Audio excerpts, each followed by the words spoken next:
सहारा enterprises तुमच्या स्वप्नातली गाडी आता कमी किमतीत। इचलकरंजी शहरालगत असलेल्या कबनूर चंदूर रोडवर कोन्नूर पार्कमधल्या सहारा एंटरप्राइजेस इथं पश्चिम महाराष्ट्रातली विविध बँका आणि फायनान्स कंपन्यांनी जप्त केलेल्या जुन्या दुचाकी आणि चारचाकी गाड्यांची विक्री केली जाते। शोरूम किमतीपेक्षा 25 ते 50% कमी दरात, उत्तम स्थितीत आणि संपूर्ण कागदपत्रांसह त्वरित डिलिव्हरी। दुचाकी 20,000 पासून पुढे तर चारचाकी 50,000 पासून पुढे। आपल्या पसंतीची कार किंवा बाईक आता अगदी परवडणाऱ्या दरात घेऊन जा। विश्वास, पारदर्शक व्यवहार आणि उत्तम सेवा हेच आमचं वैशिष्ट्य। पत्ता Konnur park, Kabnur Chandur road, Ichalkaranji. Proprietor Rajubhai Ajgar. संपर्क 8055810910 आणि 9860785786। सहारा एंटरप्राइजेस, दर्जा, विश्वास आणि बचत यांचं परिपूर्ण ठिकाण।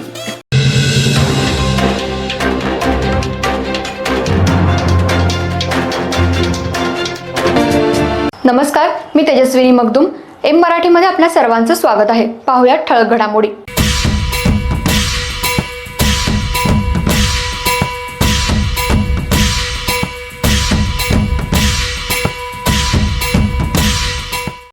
इचलकरंजी शहरालगत असलेल्या कोरोची गावात एसटी स्टँड परिसरात दिवसा ढवळ्या घरफोडीची घटना घडल्यानं नागरिकांमध्ये भीतीचं वातावरण निर्माण झालंय।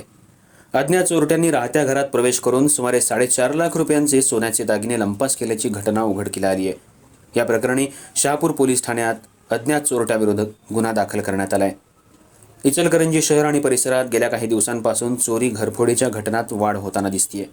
त्यामुळे नागरिकांच्या मध्ये भीतीचं वातावरण पसरलं असून पोलिसांकडून गस्त वाढवण्याची गरज बनली आहे। तर कोरोची गावातील एसटी स्टँड परिसरात अरुण आनंदा शेट्टी वय 29 राहणार एसटी स्टँड कोरोची हे गेल्या काही वर्षांपासून वास्तव्याला आहेत। सकाळच्या सुमाराला अरुण शेट्टी हे आपल्या आई वडील, भाऊ आणि वहिनींसह घरातील सर्वजण जवळच आयोजित करण्यात आलेल्या हळदी कुंकू कार्यक्रमासाठी गेले होते।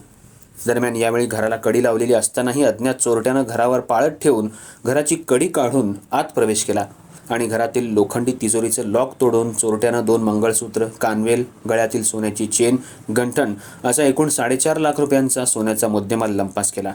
दरम्यान कार्यक्रम संपल्यानंतर शेट्टी यांना घरातील तिजोरी उघडी आणि सामान अस्ताव्यस्त दिसून आल्यानं चोरी झाल्याचं लक्षात येताच अरुण शेट्टी यांनी शहापूर पोलीस ठाण्यात धाव घेतली आणि पोलिसांना याची माहिती दिली। त्यानुसार पोलिसांनी पंचनामा करून अज्ञात चोरट्याविरोधात घरफोडीचा गुन्हा दाखल केलाय। या प्रकरणी पुढील तपास पोलीस उपनिरीक्षक दरेकर करतायत।